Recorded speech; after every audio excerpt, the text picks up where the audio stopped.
یمن کے اوپر ایک دھاوا بولا گیا تھا, 8 سال سے سول وار ڈکلیئر کی گئی تھی جس میں 4 لاکھ یمنی معصوم لوگوں کا قتل عام ہوا تھا, 1 لاکھ جس کے اندر صرف بچے تھے جو اشیاء خورد و نوش کی قلت کی وجہ سے مارے گئے تھے. تو یہ حال تھا مسلمانوں کا کردار جو گزشتہ 8 سالوں میں یمن میں رہا ہے. مگر اس کے باوجود آپ دیکھیں کہ یمن کے جو مسلمان ہیں وہ اپنی یکجہتی کا اظہار کس طرح سے کر رہے ہیں غزہ کے ساتھ, باوجود اس کے کہ ان کے پاس ریسورسز نہیں ہے, باوجود ان کے پاس اشیاء خورد و نوش کی قلت ہے, باوجود اس کے کہ برٹش اور امریکن فورسز اس کے اوپر ایئر اسٹرائکس کر رہی ہیں, مگر اس کے باوجود وہ پیچھے نہیں ہٹ رہا ہے. تو یہ وہ کردار ہے کچھ مسلمان کنٹریز نے اختیار کیا ہوا ہے. کچھ مسلمان کنٹریز سعودیہ عرب, جارڈن اور مصر کی صورت میں بھی آپ کو دکھائی دے رہی ہیں کہ کس طرح سے وہ ایک منافقانہ کردار ادا کر رہی ہیں کہ جب ایرانین میزائلز ایران اٹیک کر رہا ہے اسرائیل کے اوپر, اس سے پہلے بھی آپ کو پتا ہے اپریل میں اٹیک کیا, اس میں بھی اور اس اٹیک میں بھی جارڈن اور سعودی عرب نے اپنی انٹیلیجنس جو ہے وہ اسرائیل کے ساتھ شیئر کی. نہ صرف یہ کہ وہ انہوں نے ان میزائلز کو جو ایران کی طرف سے اسرائیل کی طرف آ رہے تھے ان کو شاٹ ڈاؤن کیا, بلکہ اس کے ساتھ ساتھ انہوں نے اپنی ایئر اسپیسز جو ہے وہ اسرائیل کو دے رہے ہیں اور امریکہ کو دے رہے ہیں تاکہ وہ یمن کو ٹارگٹ کریں, تاکہ وہ اسرائیل کو ڈیفینڈ کریں. تو یہ وہ منافقانہ رویہ ہے جو مسلمانوں کا سامنے آ رہا ہے. تو اسی حوالے سے بات کریں گے کہ ایران کے اٹیک کے بعد کیا صورتحال ہونے والی ہے مشرق وسطیٰ کی ہمارے ساتھ, اور اسی کے ساتھ ساتھ اسرائیل نے جو اینٹونیو گوتریس ہیں جو یو این کے جنرل سیکریٹری ہیں ان کو بھی پرسونا نان گریٹا ڈکلیئر کر دیا ہے. یہ تمام صورتحال کو ڈسکس کریں گے. ہمارے ساتھ موجود ہیں ملک کے نامور تجزیہ نگار, ایکسپرٹ ہیں مڈل ایسٹ کے, ڈاکٹر ناصر عباس صاحب. السلام علیکم سر. جی وعلیکم السلام. الحمدللہ ماشاءاللہ آپ نے بہت اچھا انٹرو پیش کیا. بہت شکریہ. اور پھر ہمارے ساتھ موجود ہیں جلال الفرہ صاحب جو غزہ کے نمائندے ہیں, ترجمان ہیں, ہمارے ساتھ موجود ہیں. السلام علیکم سر. وعلیکم السلام. وعلیکم السلام. السلام علیکم سر. وعلیکم السلام. وعلیکم السلام جناب. جلال صاحب کیسے مزاج ہیں, خیریت سے ہیں آپ؟ جی الحمدللہ الحمدللہ. ڈاکٹر ناصر عباس صاحب آپ سے گفتگو کا آغاز کرنا چاہوں گا. کس طرح سے دیکھ رہے ہیں سچویشن آپ کے سامنے؟ ایران نے اٹیک کر دیا ہے, اسرائیل تھریٹ کر رہا ہے مزید ریٹیلیشن کی, کس طرح سے دیکھتے ہیں سچویشن کو؟ جی شکریہ. دیکھیے پہلے میں چونکہ آپ کا ایک اسلامک کانٹیکسٹ رکھنے والا پروگرام ہے تو میں اس کو اس بیک گراؤنڈ کے ساتھ بیان کرتے ہوئے پھر اسٹریٹجیز پہ تھوڑی سی ڈیبیٹ کر لوں گا کہ کرنٹ سچویشن اور اس کا جو اسپل اوور امپیکٹ ہے وہ کیا ہے.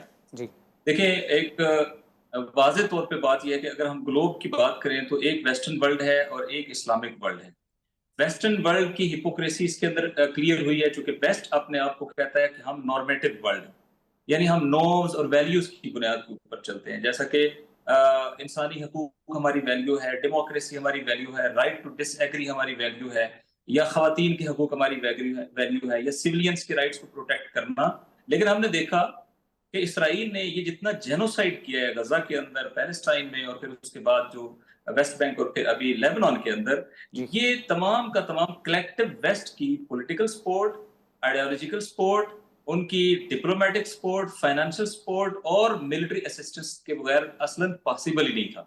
تو یہ ویسٹ ہے جو اکمپلس ہے اس سارے معاملے کے اندر, اور یہی وجہ ہے کہ یہ جو لوگ سوال کرتے ہیں نا کہ کیوں اسرائیل اس طریقے سے جینوسائیڈل اپنے توسیع پسندانہ عزائم کو آگے بڑھا رہا ہے, تو اس کا ہاتھ پکڑ نہیں رہا یا ڈپلومیسی کام نہیں کر رہی. نہیں, ڈپلومیسی ہے ہی نہیں, کیونکہ ویسٹرن ورلڈ نے اپنے آپ کو انکور کر دیا ہے. انہوں نے اپنے ہپوکریسی کو جو ہے وہ سامنے جو ہے وہ شو کر دیا ہے, اور ان کے ڈوئل سٹینڈرڈ جو ہیں ساری دنیا کے لیے ویزیبل ہو گئے ہیں کہ یہ صرف ان کے لیے کہنے کی باتیں ہیں, لیکن ان پریکٹس جو ہے وہ اس جینوسائیڈل آپریشن کی حمایت میں کھڑے ہیں. پھر جو اسلامک ورلڈ ہے وہ آپ دیکھ رہے ہیں کہ اس کی میجورٹی سوائے وہ جو اپنے آپ کو ایکسس آف ریزسٹنس کے اندر رکھتے ہیں, تمام اسلامک کنٹریز نے خاموشی کے ذریعے سے بھی اور اپنا کام نہ کر کے بھی اسرائیل کو سپورٹ کیا. مثلا غزہ کے ساتھ جو لینڈ روٹ ہے وہ ملتا ہے مصر کا, اور جو ویسٹرن بینک ہے اس کے ساتھ لینڈ روٹ ملتا ہے جارڈن کا, لیکن دونوں ایون ہیومینیٹیرین کوریڈور پرووائڈ کرنے میں ناکام رہے ہیں. اور ویسٹ یہ جو ہمارے اسلامک کنٹریز تھے جن کی ایک ہسٹری تھی کہ جب یہ اکٹھے ہوئے, جیسا کہ 1973 میں یا مسجد اقصی کی آتش زدگی والے واقعے میں, اور پھر آپ نے دیکھا کہ انہوں نے آئل بطور ویپن استعمال کیے, تو ان کی پوٹینشیلز اور ان کی صلاحیتیں اتنی زیادہ ہیں کہ یہ اگر اسرائیل کو اور اپنے ویسٹرن الائز کو پریشرائز کرتے تو یہ جنگ روکی جا سکتی تھی اور جینوسائیڈ ختم ہوتا. لیکن انہوں نے بھی عملی طور پہ بعض جگہوں پہ فعالیت ان کے ساتھ کر کے جیسا کہ یو اے ای یا وہ لوگ جو نارملائز کر چکے ہیں، اور بعض جگہوں پہ انہوں نے مخالفت نہ کر کے اور ہیومینیٹیرین کوریڈور نہ کھول کے ان کو سپورٹ کیا. اور یہ جو ایک ہم حدیث معمولاً بیان کرتے ہیں کہ مومن جسد واحد کی صورت میں ہے، جس کے ایک حصوں کو تکلیف ہوتی ہے تو سارا جسم مبتلا ہوتا ہے، تو واضح طور پہ نظر آیا کہ یہ اپنے آپ کو اس کنیکشن کے اندر نہیں دیکھتے اور اس پین کو ختم کرنے کے لیے کہیں ان کے کوئی اقدامات جو ہے وہ نظر نہیں آئے. البتہ ایک تھرڈ ورلڈ ایمرج کر رہی ہے، اس میں ممکن ہے کچھ لوگ ان کے اینڈ سے ہوں اور وہ آپ کے ساتھ کھڑے ہوں، یعنی ظلم کے مقابلے میں مظلوم کے ساتھ کھڑے ہوں. ان کا کوئی مذہبی نہیں ہے تعلق، جیسا کہ ساؤتھ افریقہ کی ہم بات کرتے ہیں، اس کا مذہبی تعلق نہیں ہے، لیکن انہوں نے کورٹ آف جسٹس کے اندر اس مسئلے کو انیشیٹ کیا. اسی طریقے سے آپ لاطین امریکہ کے کئی کنٹریز ہیں جنہوں نے اسرائیل کے ساتھ اپنے تعلقات کو منقطع کیا، ان کا کوئی مذہبی تعلق نہیں ہے، لیکن وہ جو ہیومینیٹیرین گراؤنڈ ہے جس کی بنیاد پہ آپ ظلم کے خلاف سٹینڈ لیتے ہیں، آپ دیکھتے ہیں کہ وہ سارے کے سارے انہوں نے تعلقات بھی منقطع کیے اور انہوں نے انٹرنیشنل سطح پہ رول پلے کیا. اور پھر اسی طریقے سے ایون یورپ کے اندر جیسا کہ آپ کے علم میں آئرلینڈ ہے اور پھر مسلم کنٹریز کے اندر جو ایکسس آف ریزسٹنس ہے، یقینی طور پہ انہوں نے اپنا رول پلے کیا ہے. تو یہ ایک نئی ایمرجنگ ورلڈ ہے جو ایتھکس اور ویلیوز کی بنیاد کے اوپر کھڑی ہے، اور انہوں نے اس کی پرواہ نہیں کی ہے کہ اسرائیل کے پاس کتنا جو ہے وہ صلاحیتیں ہیں، کتنا ملٹری مائٹ ہے، اس کے ساتھ گلوب کے اندر کتنے پاورفل کنٹریز کھڑے ہیں، بلکہ یہ امت مسلمہ کے حوالے سے اپنی ذمہ داری اور وظیفہ جو ہے وہ ادا کر رہے ہیں.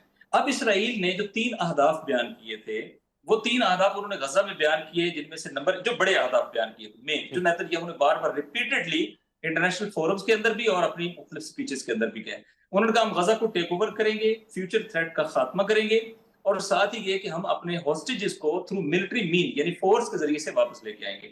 آج وہ اسرائیل جس کی myth آف انوینسیبلٹی پورے ریجن کے اندر ڈومیننٹ کرتی تھی، جو چند گھنٹوں کے اندر کئی عرب ممالک کو شکست دینے کی صلاحیت رکھتا تھا، جو اپنی ملٹری مائٹ جس میں مرکاوا ہے، جس میں ایریل پاور ہے، جس میں ان کی بحری قوت ہے، جس میں ان کی ڈرون ٹیکنالوجی ہے، میزائل ڈیفنس سسٹم ہے، اس کے ساتھ دنیا کے اندر جانا جاتا تھا. یہ اتنی بڑی پاور ایک چھوٹی سی سٹرپ ہے غزہ، یعنی میکسیمم اس کی جو لمبائی ہے 40 کلومیٹر ہے اور اس کی جو ویڈتھ منیمم ہے وہ 6 کلومیٹر ہے، اور جو اس کی میکسیمم ویڈتھ ہے وہ تقریباً 12 سے 14 کلومیٹر ہے. تو اب آپ یہ دیکھیں کہ یہ ہے چھوٹا سا غزہ، جس غزہ جو 2005 کے سے انڈر سٹرکٹ سیج ہے، یعنی ان کا فضائی محاصرہ ہے، ان کا زمینی محاصرہ ہے اور ان کا سمندری محاصرہ ہے، اور ان کے پاس اسرائیل کے علاوہ ریسٹ آف دا ورلڈ کے ساتھ کوئی کنیکشن نہیں ہے. اور یہ جو کہتے ہیں کہ وہ ایک دنیا کی سب سے بڑی اوپن ایئر جیل تھی، آپ کے پروگرام کے ذریعے سے میں کہتا ہوں کہ نہیں، اوپن ایئر جیل نہیں تھی، اس لیے کہ جیل کے اندر رائٹ ٹو وزیٹیشن ہوتا ہے، جیل کے اندر جو ہے وہ آپ کی سزا کی مدت کسی وقت ختم ہوتی ہے، جیل کے اندر آپ کے بیسک رائٹس انشورڈ ہوتے ہیں، اور جیل بائی برتھ نہیں ہوتی. لیکن غزہ میں 2005 سے یہ بائی برتھ اس جیل کے اندر رہے، اور پھر آپ نے دیکھا کہ ان کے پاس دنیا میں کوئی ان کو ریسکیو کرنے کے لیے نہیں آیا، جس کی وجہ سے انہوں نے اپنی سیج توڑنے کی کوشش کی، اور اس کے بعد یہ جو بروٹل اٹیک اسرائیل کے ہیں، وہ اگریشن ہے اور جینوسائیڈ ہے، وہ سٹارٹ ہوا. یہ بھی میں کہوں کہ یہ اسلامک پرسپیکٹو میں نہیں، بلکہ جتنے اس وقت میں چونکہ انٹرنیشنل لا کا طالب علم بھی ہوں، 20-22 سال کا اس میں انٹرنیشنل لا کا، میں آپ کو یہ عرض کروں جتنے ہیومینیٹیرین لا کے انٹرنیشنل ٹرمینالوجیز اور ان کی ڈیفینیشنز کی گئی ہیں کہ کلیکٹیو پنشمنٹ کیا ہے، سیولین رائٹس کیا ہیں، جینوسائیڈ کیا ہے، تمام چیزوں کے اوپر آپ کو یہ غزہ کے اندر نظر آئے گا کہ اسرائیل نے ان تمام چیزوں کو وائلیٹ کیا اور اس کی کوئی پرواہ نہیں ہے. تو ان کے بعد کہ جو تینوں اہداف اس نے بیان کیے، اتنی بڑی ملٹری مائٹ کوئی ہدف حاصل نہیں کر سکا، لیکن غزہ ریوج کر دیا، غزہ تباہ کر دیا، اس کا انفراسٹرکچر تباہ کر دیا، اس کا جو سیولین طرز زندگی ہے وہ ختم کر دیا ہے، بلڈنگز ختم کر دی ہیں. لیکن اس کے اندر بھی ایک بات چھپی ہوئی ہے اور جو بہت امپورٹنٹ ہے، اور اس کو ہم لبنان کے ساتھ کو ریلیٹ کر کے دیکھیں گے، وہ یہ ہے کہ آپ نے غزہ تباہ کیا ہے، آپ نے 98% لوگوں کو اپنے گھروں سے بے گھر کر دیا ہے، انفراسٹرکچر کمپلیٹلی ڈیمولش کر دیا ہے، آپ نے 50,000 لوگوں کو شہید کر دیا ہے، 1.5 لاکھ کے قریب لوگ جو ہے وہ زخمی ہیں، جن کی میجورٹی دوبارہ جو ہے صحت مند نہیں ہو سکتی ہے، معذور ہو گئے. لیکن اس سب کے بعد غزہ کے لوگوں کی ول نہیں ٹیک اوور کر سکے، ان کی کمٹمنٹ فلسطین سے نہیں آپ اس کو ڈسکنیکٹ کر سکے، ان کا عالم اسلام کے لیے جذبہ وہ پیچھے نہیں ہٹا، اور وہ ابھی بھی ایک لمحے کے لیے بھی غزہ کو چھوڑنے کے لیے تیار نہیں ہے، اور آپ کا جینوسائیڈل آپریشن اس لحاظ سے ناکام ہے کہ آپ ان اہداف میں بھی کوئی کامیابی حاصل نہیں کر سکے اور غزہ کو دبا بھی نہیں سکے. اب جب وہاں فیلئر ہو، ناصر عباس صاحب ایک چھوٹا سا بریک لیں گے، پھر آپ کی طرف آئیں گے. میں چاہوں گا کہ آپ پھر مفصل گفتگو کریں. ناظرین ہمارے ساتھ رہیے گا، ناصر عباس صاحب ہمارے ساتھ موجود ہیں، بہت اچھی گفتگو کر رہے ہیں. بریک کے بعد آئیں گے اور پھر جلال الفرا صاحب سے گفتگو کریں گے.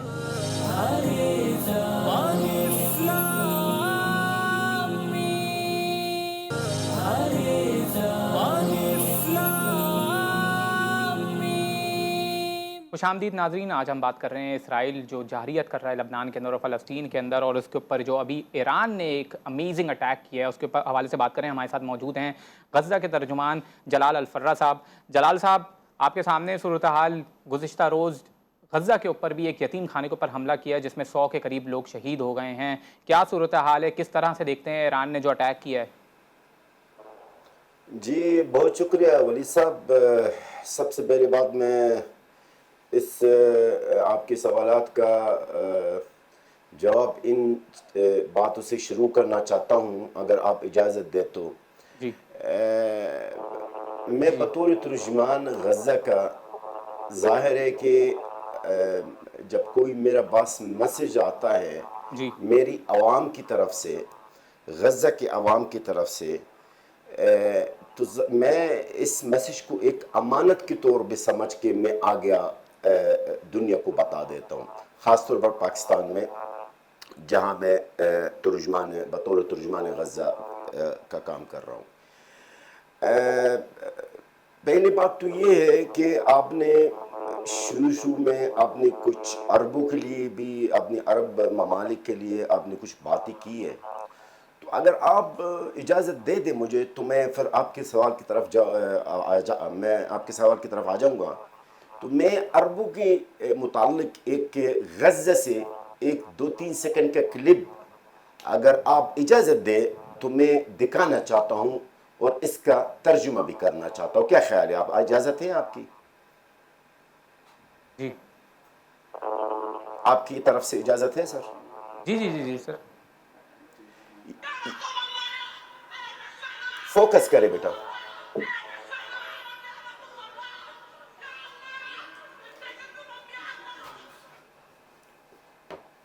جناب محترم، یہ وہ خاتون ہے جو جن کے صرف 4 اولاد تھے، فلسطینی خاتون، میرے پڑوسی ہے یہ، جن کے 4 اولاد تھے اور ان کو شہید کر دیا گیا ہے۔ وہ کیا کہہ رہی ہے اس کلپ میں؟ وہ یہ کہہ رہی ہے کہ یا اللہ، اے رسول اللہ، عربوں کی شفاعت نہ کرے، عربوں کے شفاعت نہ کرے۔ اللہ اکبر۔ ولی صاحب جی، چیخ کے اس خاتون نے، میری بہن نے، میری ماں نے، میری بچی نے یہی اللہ سے فریاد کی ہے کہ اے رسول اللہ، عربوں کی شفاعت نہ کرے۔ کتنی بڑی بات ہے۔ یہ وہ خاتون ہے جن کے صرف 4 اولاد تھے اور وہ شہید ہو گئے۔ اب میں دوسری بات بیان کرنا چاہتا ہوں۔ غزہ کے جو قصہ ہے ولید صاحب، بالکل اگر آپ دیکھیں گے نا تو حضرت سیدنا یوسف علیہ السلام کی قصہ سے بڑی مشابہت ہے اس کی۔ حضرت یوسف علیہ السلام کو اب ان کی بھائیوں نے ان کو کنویں میں چھوڑ کر چلے گئے، ان کو کنویں میں پھینک کے چلے گئے۔ اسی طرح سیم وہی پوزیشن ہے، ہمارے جو عربی بھائیوں نے غزہ کو بھی اسرائیل کی دہشت گردی کی کنویں میں پھینک کے چلے گئے۔ تو جب یہ ہوا، جب حضرت یوسف کے بھائیوں نے یہ حرکت کی ہے، حضرت یوسف کا ساتھ ہے، تو حضرت یعقوب یعنی حضرت یوسف کا جو والد صاحب ہے، انہوں نے کیا کہا ہے؟ وہ بھی آیت سورۃ یوسف کے اندر ہے، انما اشکو بثی وحزنی الی اللہ۔ اس کا ترجمہ یہ ہے کہ میں اپنا غم اور دکھ اللہ سے فریاد کرتا ہوں۔ تو آج میں بطور ترجمان غزہ کا میں بھی یہ کہوں گا، اپنے عوام کی قتل عام، اپنے عوام کی تکلیف اور دکھ دیکھ کر میں بھی یہ کہتا ہوں، انما اشکو بثی وحزنی الی اللہ، میں اپنا غم، تکلیف اور میری عوام کی تکلیف اللہ سے فریاد کرتا ہوں۔ میں امید کرتا ہوں ولی صاحب کہ آپ یہ میرا جو اسٹارٹنگ ہے اس کو آپ نشر کریں گے۔ ضرور ضرور۔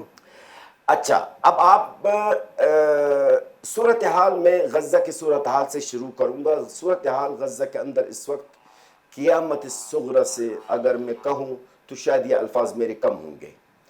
اس وقت میری عوام والد صاحب، آپ کے بہن بھائی مسلمان غزہ کے اندر، ان کے قتل عام، ان کے جو جنوسائیڈ کیا جا رہا ہے، شاید آپ کے ناظرین کی تصور سے بھی زیادہ میری عوام اس وقت جو برداشت کر رہے ہیں، آپ یقین کیجیے گا بدتر بھی برداشت نہیں کر سکتا۔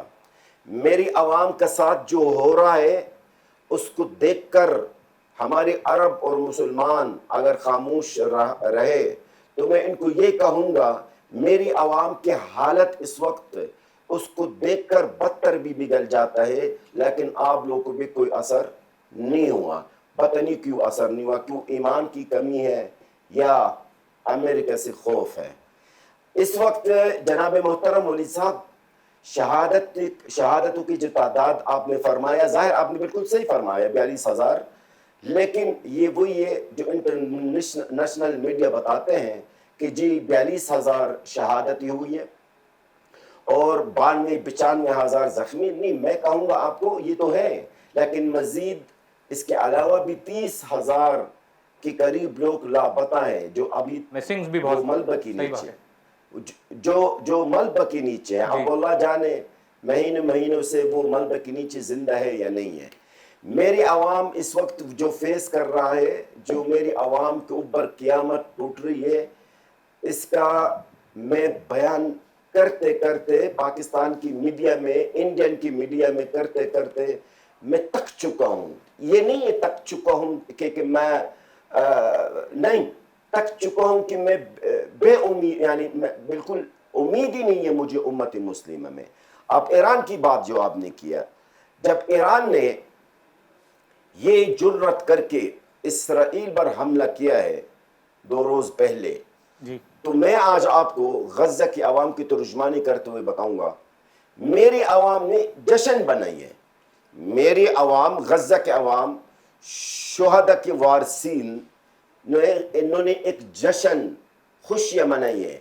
باقاعدہ مجھے سینکڑوں کلپس موصول ہوئے، میں اپنے بچوں کو، میری غزہ کے عوام کو دیکھ رہا ہوں کہ وہ کس طرح اللہ اکبر کا نعرہ لگا کے آسمان کی طرف انہوں نے موبائل کے کیمرہ لگا کے ایران کی طرف سے جو میزائل ہے اس کو وہ اس کا وہ بنا رہے تھے۔ جشن کا سماں ہے تو پورے عالم اسلام میں۔ بالکل، دیکھو نہیں، عالم اسلام کی آپ بات نہ کریں، سارا عالم اسلام کو آپ نہ کہیں، نہ عالم اسلام بالکل صحیح فرما رہے ہیں، بالکل صحیح کہہ رہے ہیں۔ جی، بہت سے عالم اسلام ہے جو ایران کو پسند نہیں کرتے ہیں، اس کو آپ سائڈ میں رکھیں۔ میں ان غیرت مند مسلمانوں کی بات کر رہا ہوں جن کو تکلیف ہے غزہ کے عوام۔ کل انہوں نے جو جشن بنائی ہے، ظاہر ہے 1 سال سے وہ ان کا قتل عام کیا جا رہا ہے، ان کو بھوکا پیاسا مارا جا رہا ہے۔ آخر میں کوئی نہ کسی نے تو جرأت تو کیا نا اسرائیل پر حملہ کرنے کا۔ تو غزہ کے عوام کے لیے کل ایران کا جو حملہ ہے، اگر آپ مجھ سے پوچھیں بطور غزہ کے ترجمان، تو میں یہ کہوں گا آپ کو کہ میری پیغام ایران کی حکومت کے لیے، ایران کی قیادت کے لیے کہ مزید آپ ہمارا دل کو ٹھنڈا کریں، مزید اس ظالم، اس دہشت گرد ریاست اسرائیل کو مزید ان کو نقصان دے۔ ہمیں تو پتہ ہے ایران کی بھی جلال صاحب ایک مجبوریاں چھوٹا ہے۔ سا وقفہ لیں گے اور پھر میں آپ کی طرف آتا ہوں اور پھر مزید گفتگو کرتے ہیں۔ ناظرین ہمارے ساتھ رہیے گا، چھوٹے سے وقفے کے بعد لوٹ کر آتے ہیں۔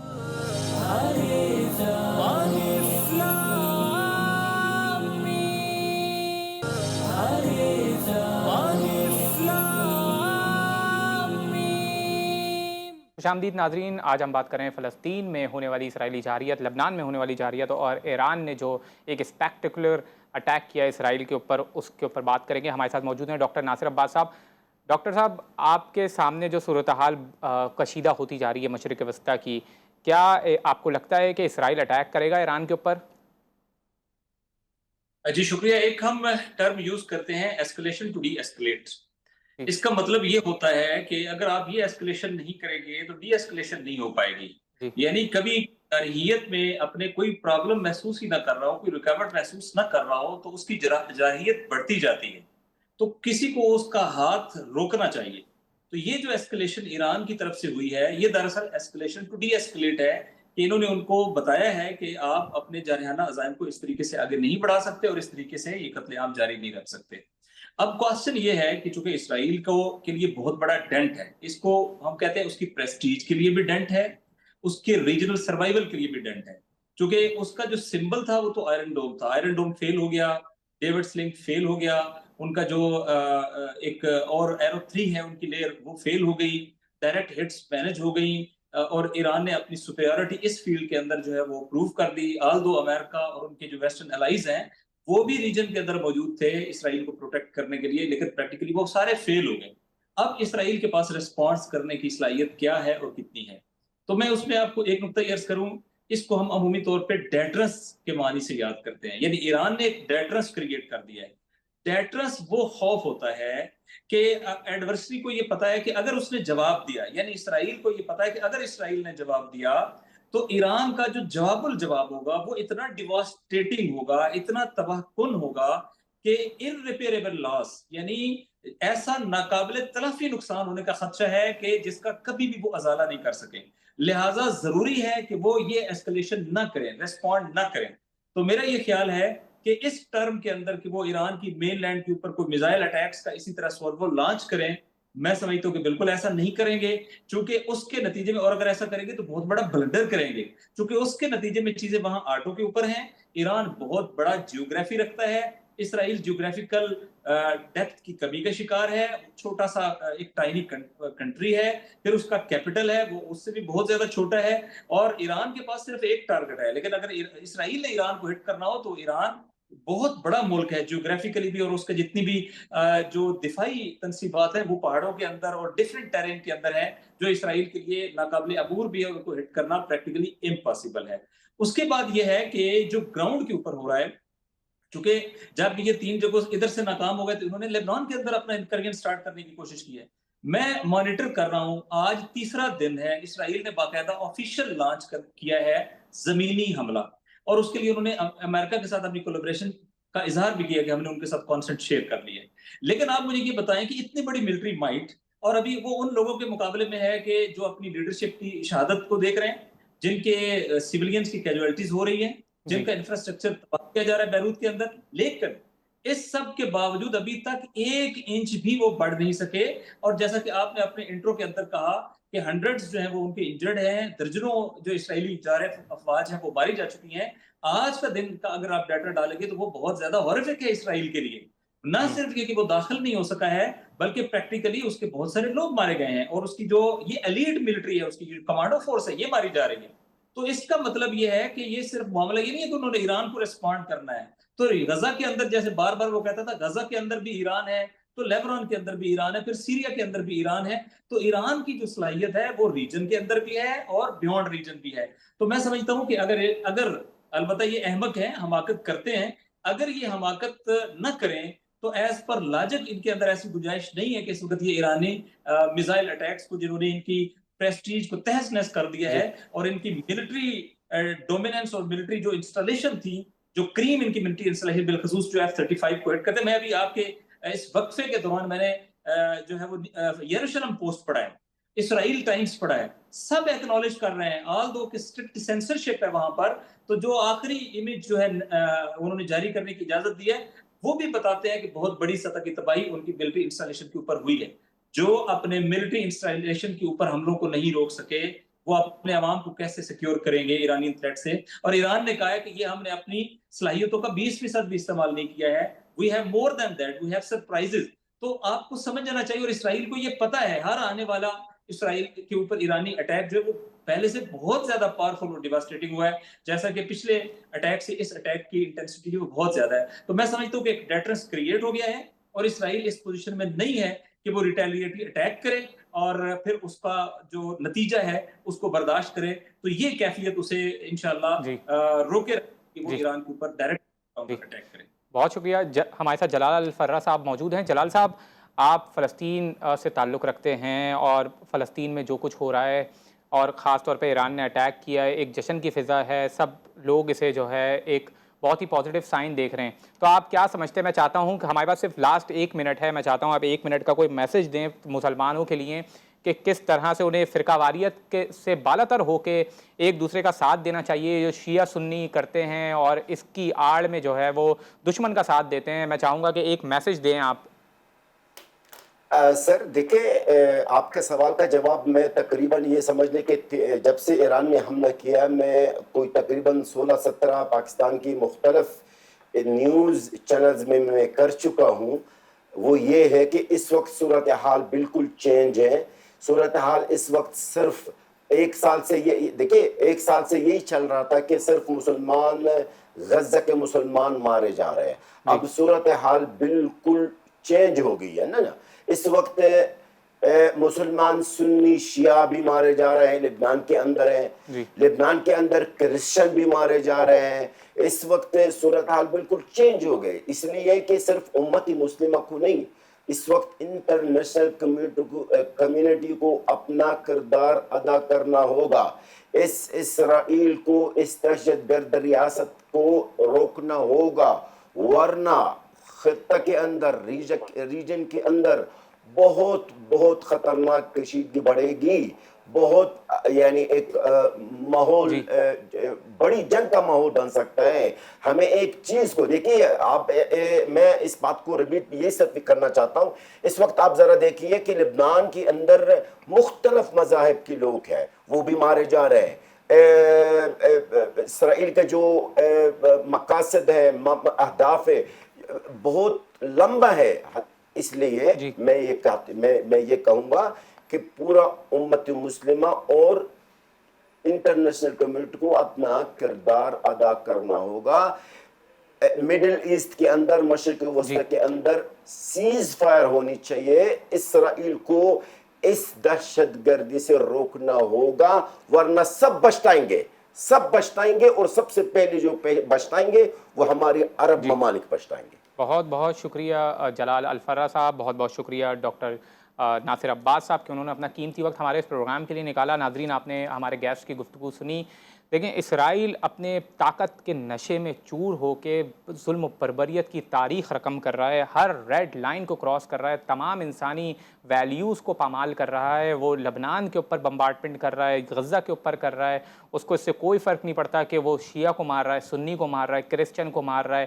اس کو اس سے بھی کوئی فرق نہیں پڑتا کہ وہ مسجد کے اوپر بم ڈھا رہا ہے، یا پھر وہ کسی ریزیڈینشیل بلڈنگ کے ڈھا رہا ہے، یا پھر وہ کسی چرچ کے اوپر حملہ کر رہا ہے. اس نے تمام چیزوں کو پامال کر دیا ہے.